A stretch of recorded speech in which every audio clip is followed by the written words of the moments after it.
René Thémaraud, bonsoir. Bonsoir. Vous avez une double casquette. Vous êtes élu ici de la ville de Papeete, le 3e adjoint du maire, et vous êtes à nouveau un représentant à l'Assemblée de Polynésie. Très prochainement.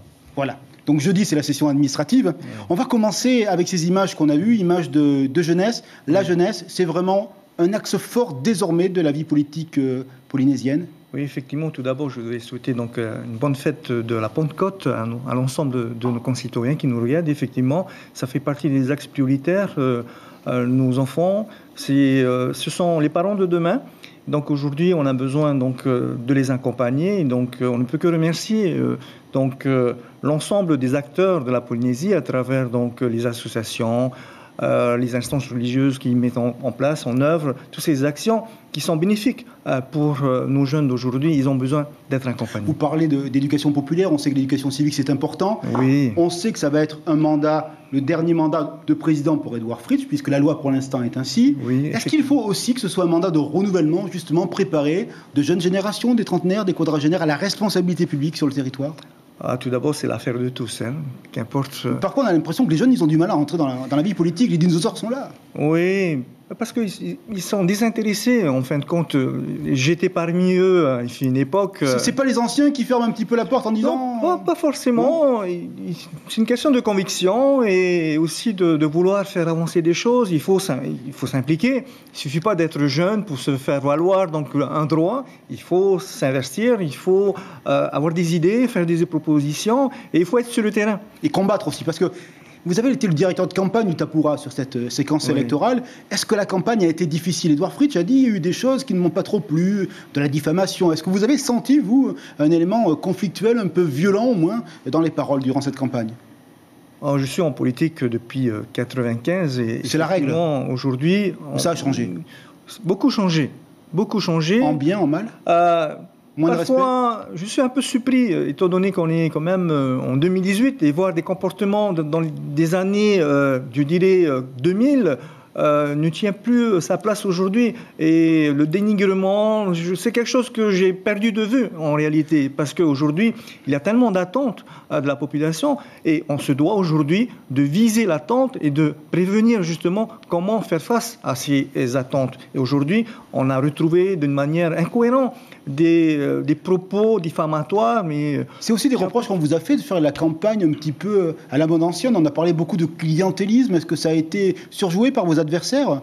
Même si on sait qu'en politique, il faut convaincre et parfois séduire. Oui, bien sûr, mais heureusement que les résultats sont là pour dire qu'au-delà donc des propos de clientélisme, il y a eu du travail qui a été réalisé dans les 3 dernières années et aujourd'hui, ça a payé. Ne serait-ce que le dicton qui nous dit « continuons ensemble » fait en sorte qu'aujourd'hui, plus de 66 000 voix qui ont compris le message et je voudrais en profiter de l'occasion pour les remercier.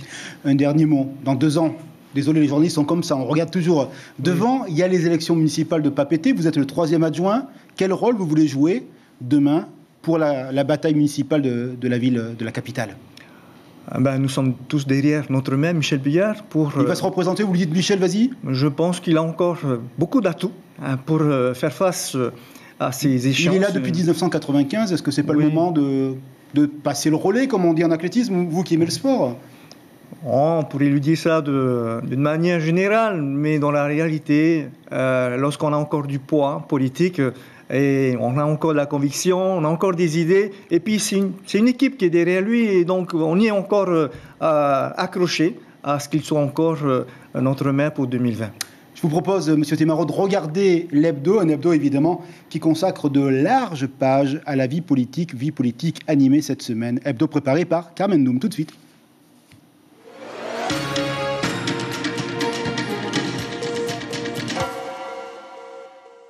« 20 minutes de discours, Jeffrey Salmon terminera tout de même en souhaitant bon vent à son ami de toujours. Encore une fois, bon vent et bonne mer, Monsieur le Président. » C'est en Réoma-Hui que Oscar Temaru a démarré son allocution. Ce fervent défenseur du Tiamara, fidèle à ses idées, mais Oscar Temaru a surtout rappelé un combat cher à son cœur, celui de l'inscription de la Polynésie à l'ONU en 2013. Je serai le Polynésien, président de tous les Polynésiens.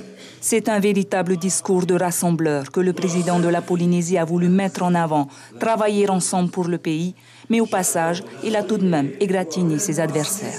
D'un côté, on fustigeait les corrompus et on promettait de tout régler grâce à l'ONU et à l'indépendance.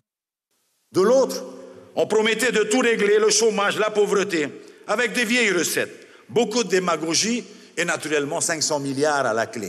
45 minutes de discours, place à l'élection et aux résultats. Monsieur Fritsch, Edouard, 39 voix.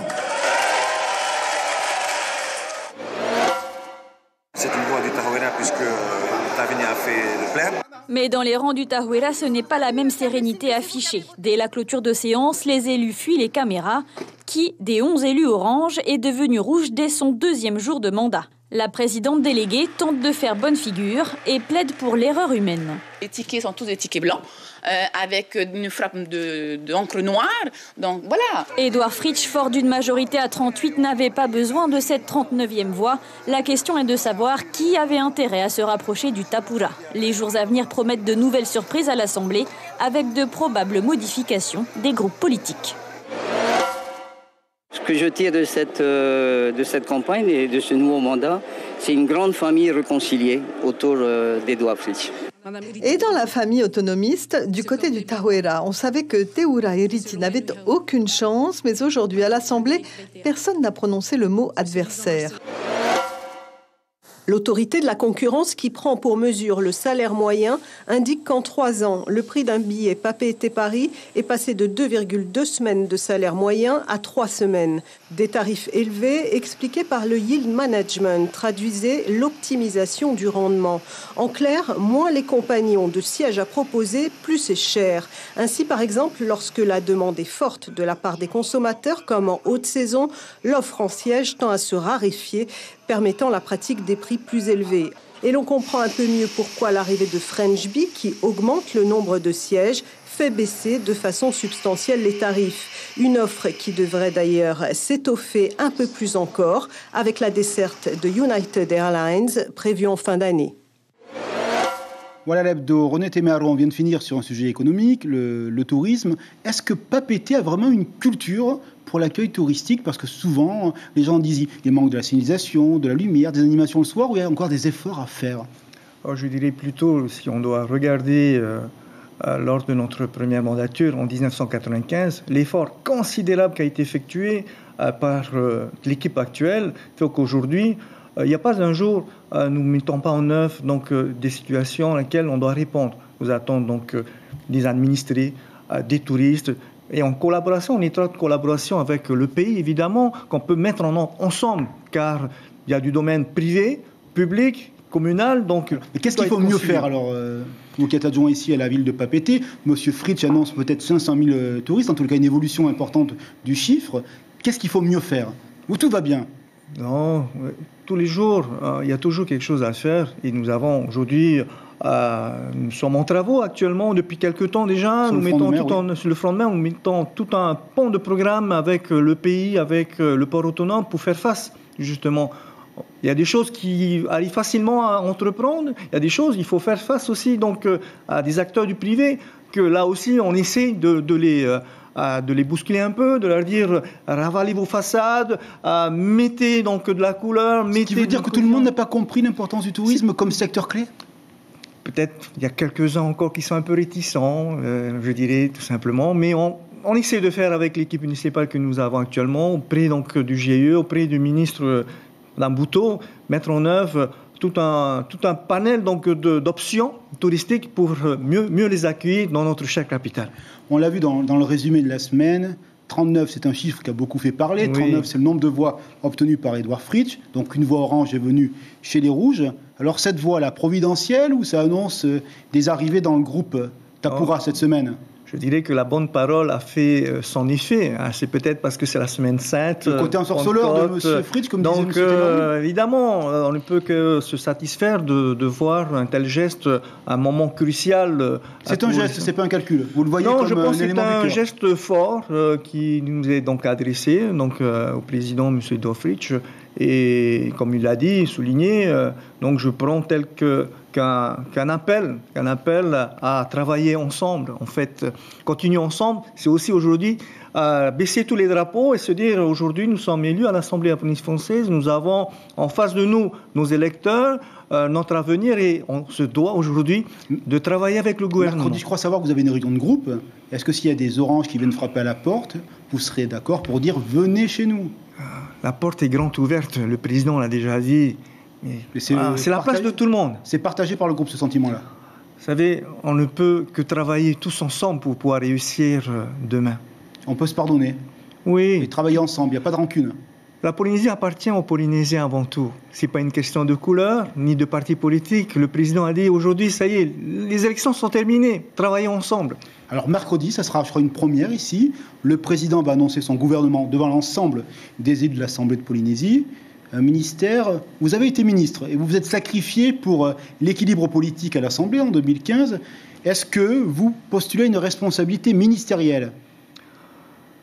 Je pense que mercredi, on saura un peu plus, car actuellement, ce sont les prérogatives du président. Laissez-le faire comme il se doit. C'est une réponse de Normand ou pas alors ? Non, du tout. Je pense qu'à l'heure actuelle, personne ne sait qui serait donc mercredi dans l'équipe, la nouvelle équipe de M. Fritsch. Nous verrons tous ensemble. Oh, d'ici là, on aura encore des noms qui vont sillonner les couloirs de l'Assemblée, mais laissons-le faire les choses convenablement.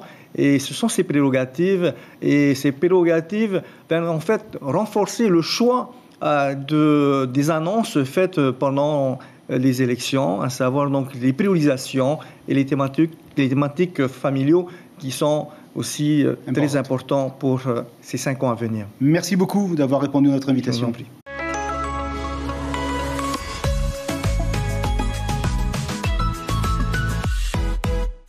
La première.